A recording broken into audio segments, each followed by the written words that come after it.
The morning alarm rang inside Kaimin's small ship like it had every day for the past 3 months. But this time, something felt wrong. The Veltharian trade ambassador rolled out of his sleeping pod and stretched his blue-scaled arms.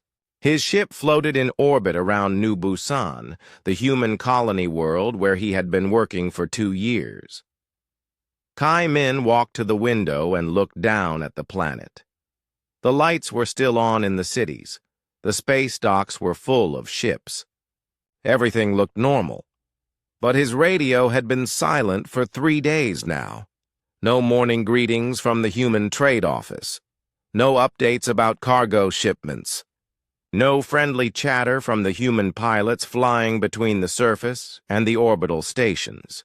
He tried calling the colony again. New Busan Control. This is Ambassador Kaimin requesting permission to land. Static filled his speakers. He waited for 10 minutes, then tried again. Still nothing. Fear began to grow in his chest. Humans never ignored radio calls.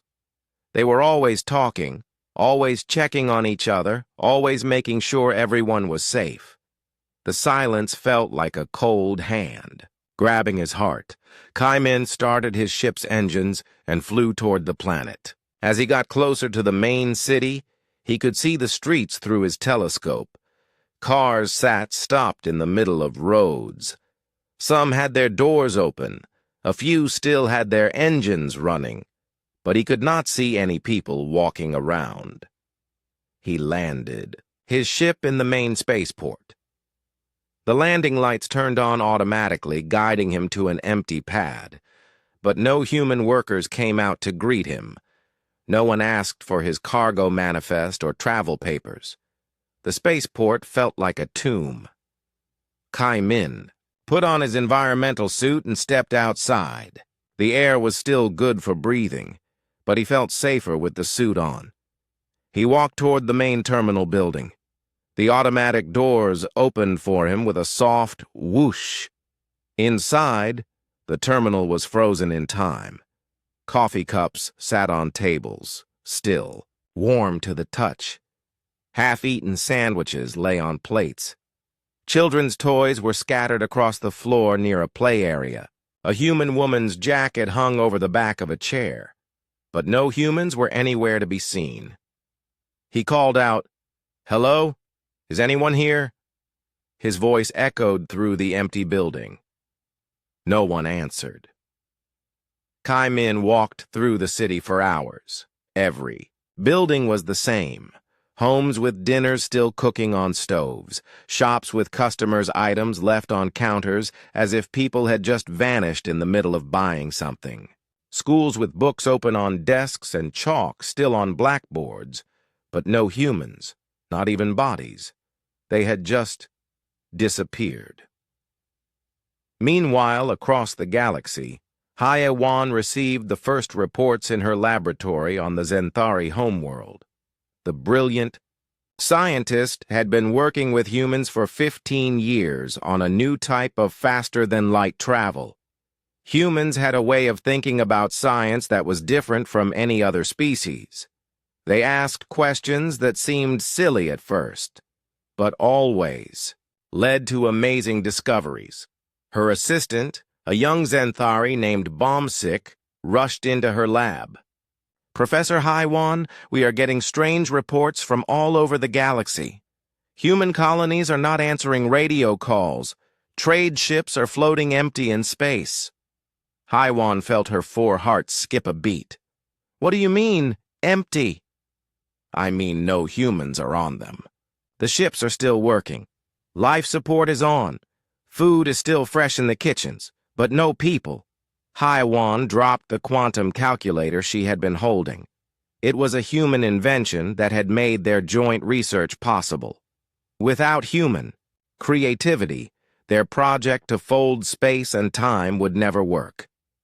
She activated her communication system and tried to call her human research partner, Dr. Sarah Kim, on Earth. The call went through, but no one answered. She tried calling the human research station near Jupiter. Again, no answer. Fear began to spread through her mind like ice water. On the other side of the galaxy, Sung-Ho stood on the bridge of his warship, reading reports that made no sense. The Coraxian commander had spent 20 years fighting alongside human forces. His species was strong and brave, but humans had taught them how to fight smart instead of just fighting hard.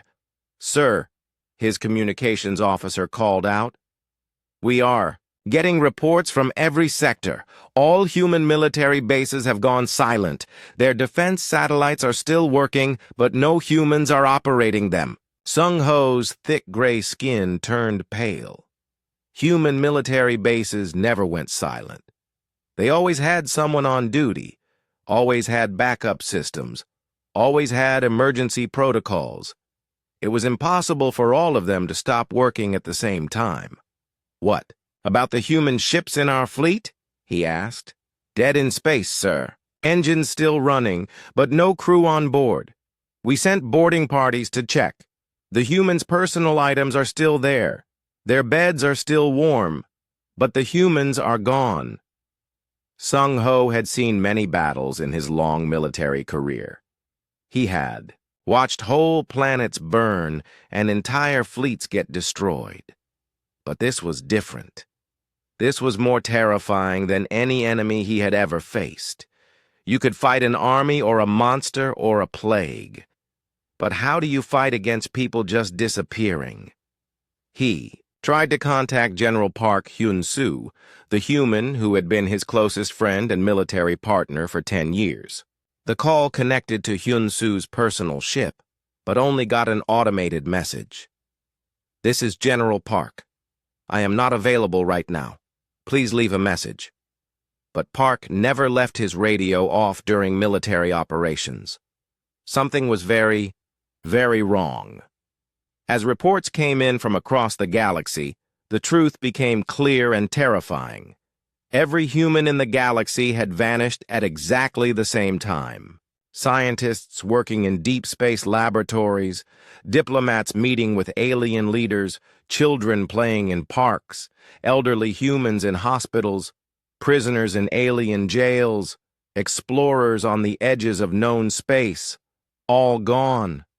Not killed, not kidnapped, not evacuated, just gone, as if they had never existed at all. The galaxy had become a much quieter, much scarier place in a single moment, and no one knew why. 6 months had passed since the humans disappeared. The galaxy was falling apart piece by piece, like a machine missing its most important parts. Ji-woo floated in her worksuit outside the massive Kepler shipyards. The young Aquarian engineer had webbed hands that were perfect for working in zero gravity. Her species had built these orbital shipyards together with humans 50 years ago. Back then, it seemed like they would build ships forever. But now, the shipyards were dying. Ji-woo looked at the half-built cargo ship in front of her. It had been under construction when the humans vanished. The alien workers had tried to finish it. But something was wrong. The engine didn't fit right. The navigation system couldn't talk to the life support. The hull had weak spots that would break apart if the ship tried to go faster than light. "This is impossible," she said into her radio. Her supervisor, an old Coraxian named Taewon, answered back. "What is the problem now, Ji-woo?" "The power flow system makes no sense. The human designers put the main power cable through the water recycling unit. Why would they do that?" There was a long pause. "Maybe they made a mistake." "No," Ji-woo said, firmly. "Humans never made mistakes like this. There must be a reason." She had been working with human engineers for 10 years. They always had reasons for everything they did, even when those reasons seemed crazy at first. But now, trying to understand their ship designs without them was like trying to read a book with half the pages missing. Ji-woo spent 3 hours studying the power system. Finally, she understood. The humans had run the power cable through the water unit because if the cable ever broke, the water would cool it down and stop a fire. It was brilliant and simple. But no other species had thought of it. How many other things like this are there? She wondered aloud. Every human ship design had hundreds of small, smart ideas like this. Ideas that kept crews safe and ships working for decades. Ideas that alien engineers were now trying to copy without understanding. The shipyards had built 50 new ships in the months before humans disappeared. Now, 6 months later, they had only finished 3 ships, and 2 of those had broken down on their first flights. On the other side of the galaxy, Mina sat in the Great Council chamber on Zentros Prime. The elderly reptilian had been a council member for 30 years. She had watched the galaxy grow more peaceful and prosperous as humans helped solve problems between different species. Now she watched it all fall apart. The hegemony of Krell has attacked 3 Vorthan colonies, announced the council speaker, a tall, insect-like being called Wonsik. They say the Vorthons stole their mining rights, Mina hissed in frustration. The mining rights were settled by the peace accords of 23A7. Human mediator Dr. Chen Lin spent 2 years working out that agreement. Dr. Chen Lin is gone, said Counselor Jae-hyun, a floating gas creature from the Nebula worlds. The Krells say the agreement died with the humans. This was happening everywhere. Peace treaties that humans had spent decades creating were being ignored. Trade agreements were being broken. Border disputes that had been quiet for centuries were turning into shooting wars. Humans had a gift for seeing what different species really wanted, not just what they said they wanted. They could find ways for everyone to win, even when it seemed impossible. They asked questions like, but what if we tried this instead, and how would that make the other side feel? Now, without human voices in the council, every discussion turned into an argument. Species that had been friends for generations were remembering old grudges. The galaxy was becoming a darker, angrier place. We need to do something, Mina said. If this continues, we will have wars like the old days. What can we do? Asked Wonsik. We are not humans. We cannot think like they did. Mina looked around the chamber. Half the seats were empty now. Many species had stopped coming to council meetings, saying there was no point without humans to guide the discussions. Far away in the central medical station orbiting Rigel 7, Tae-hyun worked desperately in his laboratory. The Crystarch doctor was made of living crystal that could change shape to use different medical tools. His species had worked with humans to create the galaxy's best hospitals. But now, those hospitals were failing. Dr. Tae-hyun, called his assistant, a young Zenthari named So-min. The plague on Vega 3 is getting worse. 50,000 people are sick. Tae-hyun's crystal body flickered with stress colors. What does the medical database say about vegan fever? The database has basic information. It says to use antibiotic, compound 7-alpha, and keep patients cool and dry. That is not enough, Tae-hyun said. He had worked with human doctors for 20 years.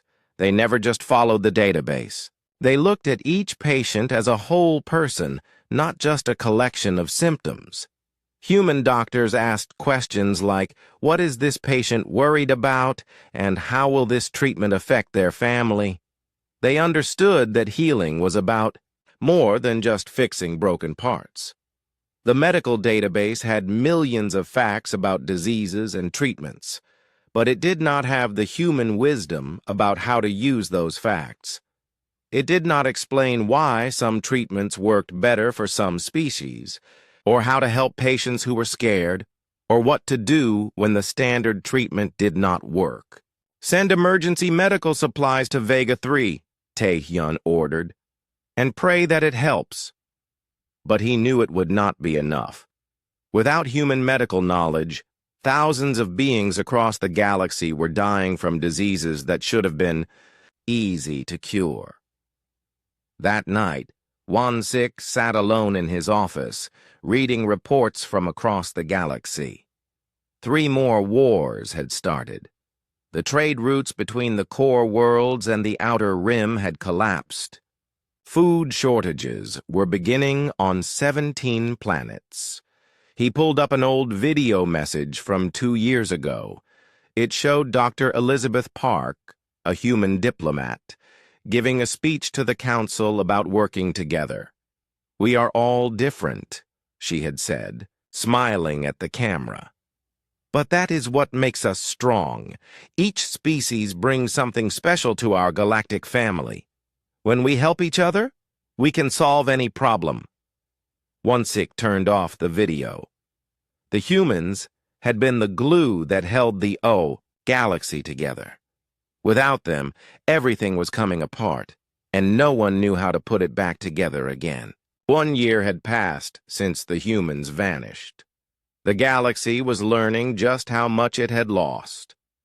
So Young walked through the empty halls of the Human Cultural Museum on New Sol.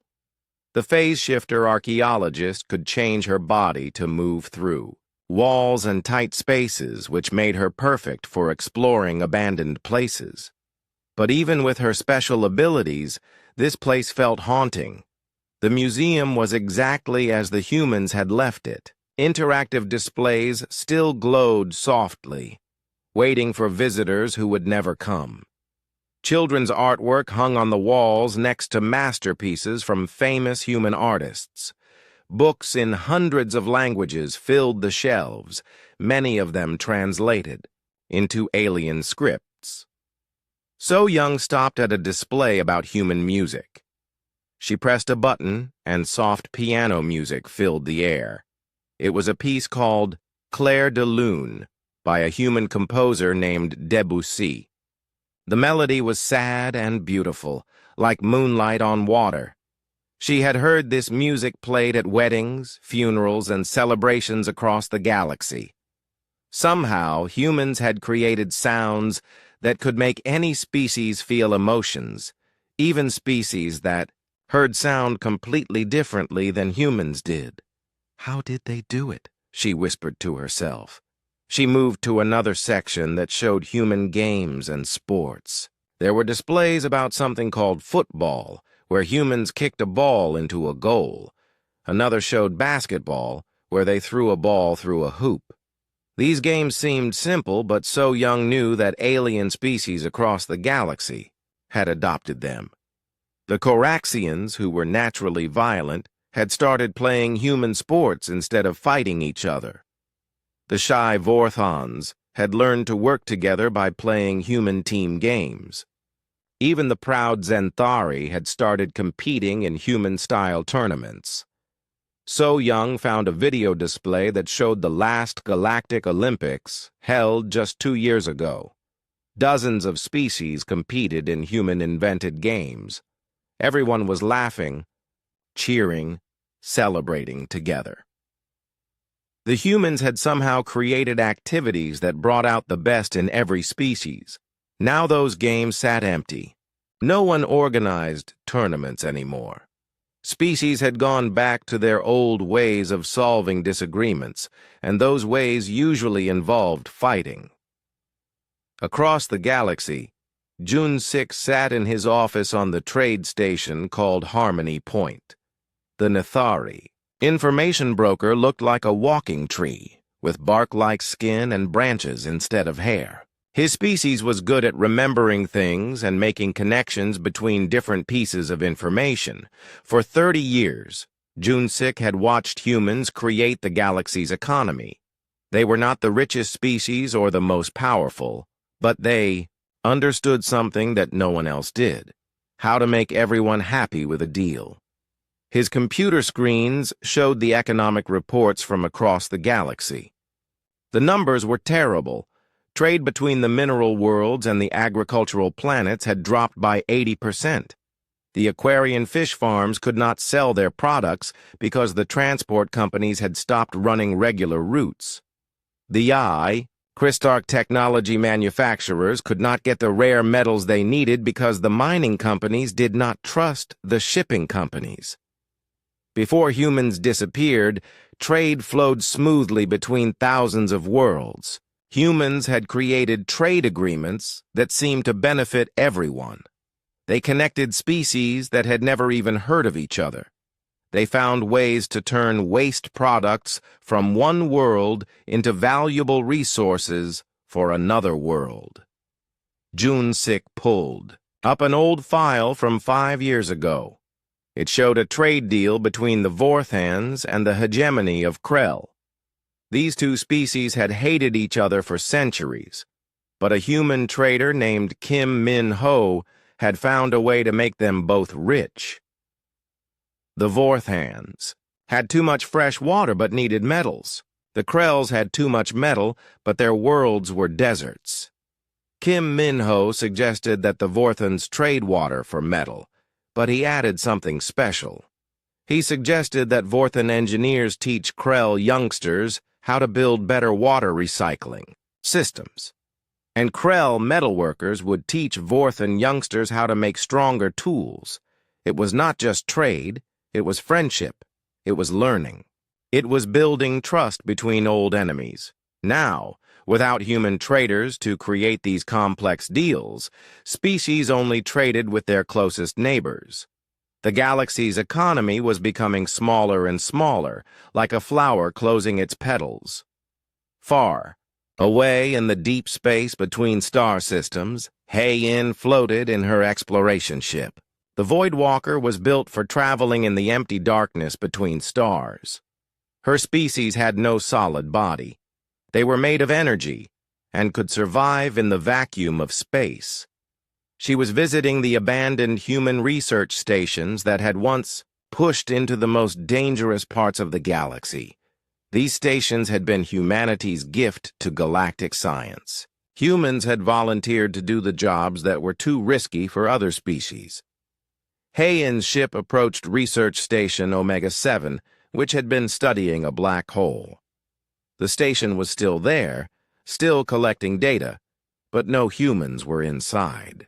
To understand what the data meant, she docked with the station and flowed through its corridors like living light. The humans had been studying how black holes affected time and space. Their research could have led to new ways of traveling between galaxies, or maybe even time travel. But the equations on the whiteboards meant nothing without human minds to interpret them. The experiments had been stopped in the middle, leaving questions that might never be answered. Hei-In visited 7 more research stations. Each one had been studying something dangerous or mysterious.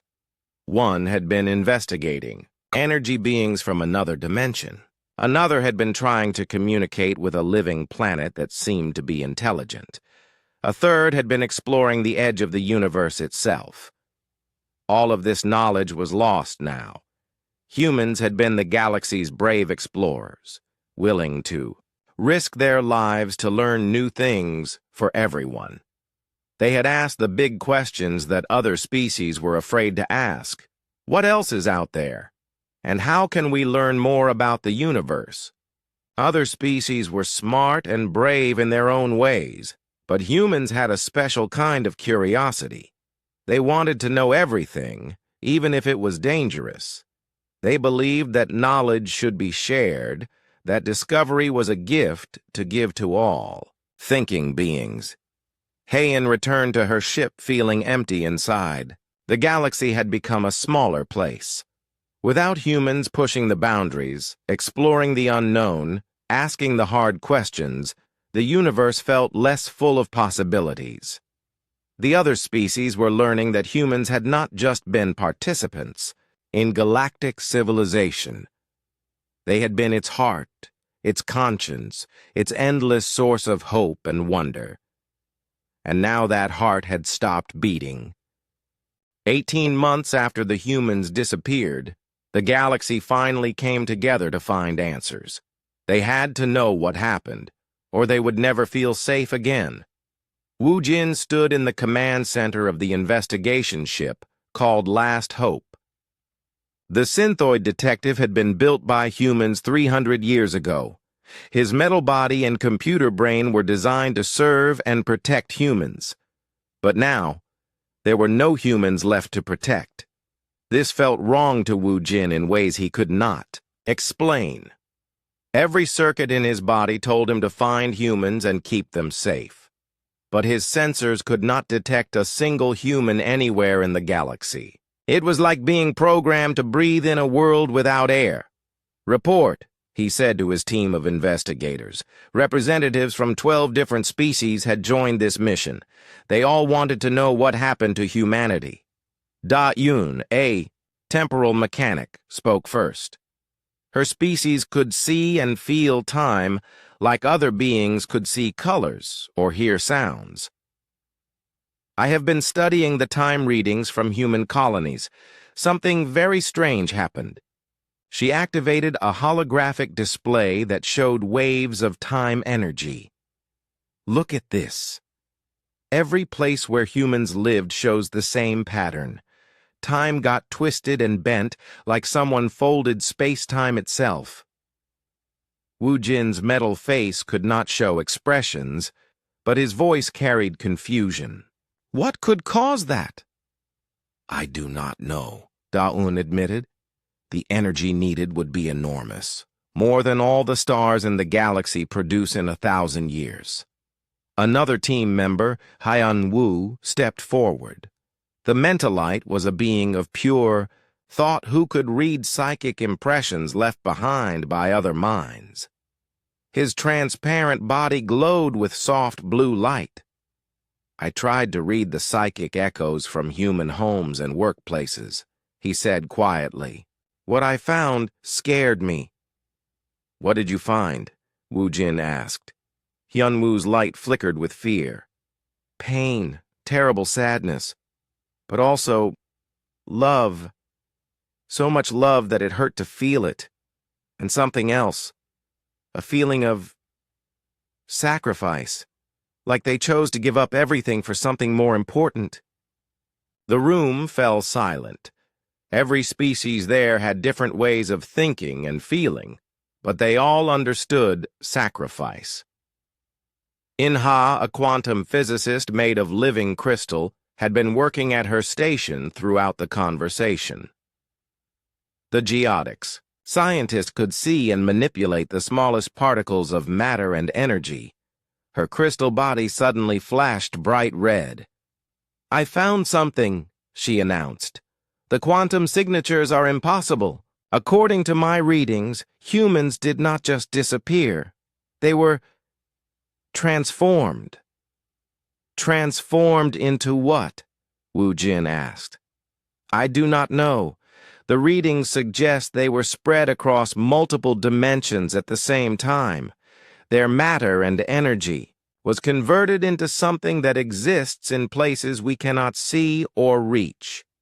She showed them her calculations on the main screen. Even the smartest beings in the room could barely understand the complex equations. "This should be impossible," Inha continued. "The technology needed does not exist. Even humans, as smart as they were, could not have built machines to do this." Yejun, a plasmoid philosopher, had been quiet during the scientific discussions. His gaseous body floated near the back of the room, changing colors as he thought. Finally, he spoke. "What if they did not need machines?" Everyone turned to look at him. "What do you mean?" Wu Jin asked. "Think about what we know," Yejun said, his body turning deep purple with serious thought. "Every human in the galaxy disappeared at exactly the same moment. The quantum readings show they were transformed, not destroyed. The psychic echoes show sacrifice and love." He paused, letting his words sink in. What if humanity chose this? What if they worked together, all of them, to become something else? That is crazy, said Daun. How could children choose something like that? How could babies understand such a decision? Maybe they did not need to understand, Yejun replied. Maybe they trusted the adults to make the right choice. Maybe the whole species acted as one family. Wu Jin processed this information through his computer brain. It matched the data, but it raised more questions. Why would they choose to disappear? What could be so important that they would sacrifice their entire species? The answer came from an unexpected source. Mi Sun, a communications expert from the insect-like hive species, had been monitoring quantum radio frequencies during their investigation. Her compound eyes suddenly focused on her instruments. "I am detecting something," she said excitedly. "A message hidden in the quantum foam itself. It is very faint, but it is written in human languages." She amplified the signal and played it through the ship's speakers. The words were quiet, like whispers from very far away, but they were clear. "We are sorry we could not say goodbye. Take care of each other. We love you all." The message repeated in dozens of human languages: Korean, English, Spanish, Arabic, Chinese, and many others. Even languages from human colonies that had developed their own dialects over centuries. Silence filled the command center. Every being there felt something they had never expected to feel for a vanished species. They felt loved. They knew, Wu Jin said quietly. They knew they were going to disappear, and they left us a message. "But why?" asked Inha. "What made them choose this?" The answer came from the ship's deep space sensors. Alarm sounds filled the room as automatic systems detected something approaching from outside the galaxy. "What is that?" Dae-Yoon asked, looking at the readings. Wu Jin studied the data, and his circuits filled with cold fear. The thing approaching was massive, dark, and hungry. It consumed entire star systems, turning living worlds into empty husks. It had destroyed countless galaxies across the universe. "That is why they disappeared," he said softly. "Somehow, humans knew this was coming. They sacrificed themselves to protect us from something we could never fight." The investigation team looked out at the approaching darkness, finally understanding what humanity had given up to keep them safe. But they also realized that humanity's sacrifice had only delayed the threat, not stopped it, and now the galaxy would have to face this cosmic horror without the species that had always protected them. 2 years after humanity vanished, the galaxy faced its greatest test. The cosmic darkness that humans had died to stop was finally here. Sujin stood on the bridge of the flagship Unity, looking out at the largest fleet ever assembled. The Keth, young Felinian, had been chosen to lead the combined forces of all galactic species. Her cat-like features showed determination, but her heart was full of fear. Ships from every corner of the galaxy floated in formation around her. Coraxian battlecruisers flew next to delicate Zenthari science vessels. Massive Crystarch carriers held formations with tiny Aquarian fighters. Species that had been at war just months ago now fought side by side. "Status report," Sujin called. Out. Her communications officer, an Athari named Dongmin, checked his instruments. "All fleets are in position. We have ships from 47 different species. Total count, 100,000 vessels." It was the largest military force in galactic history. But Sujin knew it might not be enough. The enemy they faced had destroyed entire galaxies. What chance did they have? On the science deck, Yunji worked frantically at her station.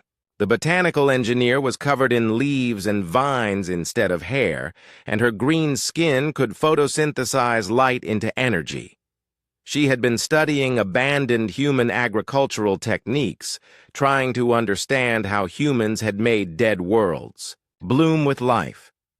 "The evacuation colonies are ready," she reported to Su-Jin through the comm system. "If we fail here, the refugee ships can support 10 billion beings for 50 years. Yunji had used human farming methods to create mobile gardens that could feed entire populations. The humans had somehow understood that life was precious and fragile, and they had developed ways to preserve it even in the darkest times. In the education decks of the refugee ships, Seok-ho taught young aliens about human history. The amphibian teacher had webbed hands and could breathe both air and water. His students came from dozens of different species, but they all listened with wide eyes as he told them stories about humanity. Humans were not the strongest or the smartest species, he said to a class of young Vorthans, but they had something special. They believed that every life was important. They thought that helping others was more important than helping themselves. One young Vorthan raised her hand. "Teacher Seok-ho, if humans were so good, why did they have to go away?" Seok-ho's throat sacs inflated sadly. "Because sometimes the best people have to make the hardest choices to keep everyone else safe." On another ship, Mi-young worked on her greatest creation. The avian artist had feathers instead of hair and hollow bones that let her fly in low gravity. She was building a memorial to humanity that would be placed in the center of the galaxy if they survived this battle. The memorial was made of crystal and light, showing scenes of humans working, laughing, and caring for other species. But the most important part was invisible. It was designed to remember not just what humans did, but how they made others feel. As the cosmic darkness approached, strange things began to happen across the fleet. Ships that should have broken down kept working. Weapons that should have failed fired perfectly. Navigation systems that should have been confused found their targets easily. Jin Woo, a mechanical philosopher made of living metal, noticed it first. His species was good at understanding how machines worked, but these machines were working better than they should. "Something is helping us," he announced to his engineering team. "The quantum efficiency readings are impossible. Our engines are producing twice as much power as they were designed for." Similar reports came from across the fleet. Life support systems were cleaning air better than they ever had before. Food synthesizers were creating more nutritious meals. Even the artificial gravity felt more comfortable. The cosmic darkness finally reached their position. It was bigger than anyone had imagined, a hungry void that consumed light, matter, and energy. It had already eaten 3 star systems on its way to the galactic core. "All ships, prepare for battle," Su-Jin commanded. The first wave of attacks did nothing. Energy weapons passed through the darkness like water through a net. Nuclear missiles exploded harmlessly against its surface. Even the most powerful quantum bombs had no effect. The darkness began to consume the outer ships. But instead of screaming, in terror, the crews began to report something impossible. "This is Captain Bombsick of the science vessel Hope," came a voice over the radio. "We are being pulled into the darkness, but we are not dying. We can see lights, beautiful lights all around us." More voices joined in from ships being consumed. "We see them too. The lights look like people, like humans." Suddenly, Jin Woo understood. "They are still here," he whispered. "Humans are still protecting us." The darkness began to slow its advance. The consumed ships were not being destroyed. They were being protected by something the darkness could not touch. The lights that the crews saw were the spirits of humanity, spread across dimensions, but still fighting to keep other species safe. All ships, focus your attacks on the center of the darkness, Sujin ordered. She did not fully understand what was happening, but she knew they had to help humanity fight this battle. The combined fleet fired everything they had at the heart of the cosmic void. This time, their weapons worked. The darkness began to crack and split, revealing something bright and warm inside. It was humanity, transformed into pure love and sacrifice, still holding back the cosmic horror after 2 years of fighting alone. The battle lasted for hours, but finally the darkness began to retreat. It could not consume a galaxy protected by love, defended by unity, and shielded by the sacrifice of those who cared more about others than themselves. As the threat faded away, the fleet received one final message in the quantum foam. We are still here. We are still watching over you, and we are so proud of who you have become. That night, across thousands of ships, beings from dozens of species had the same dream. They dreamed of warm voices, speaking in languages they did not know, but somehow understood to mean, take care of each other, love each other, remember us, by being the best you can be. The galaxy had learned humanity's greatest lesson, that love is not weakness, but the strongest force in the universe. And somewhere in the space between dimensions, humanity continued to watch over the family they had chosen to protect forever.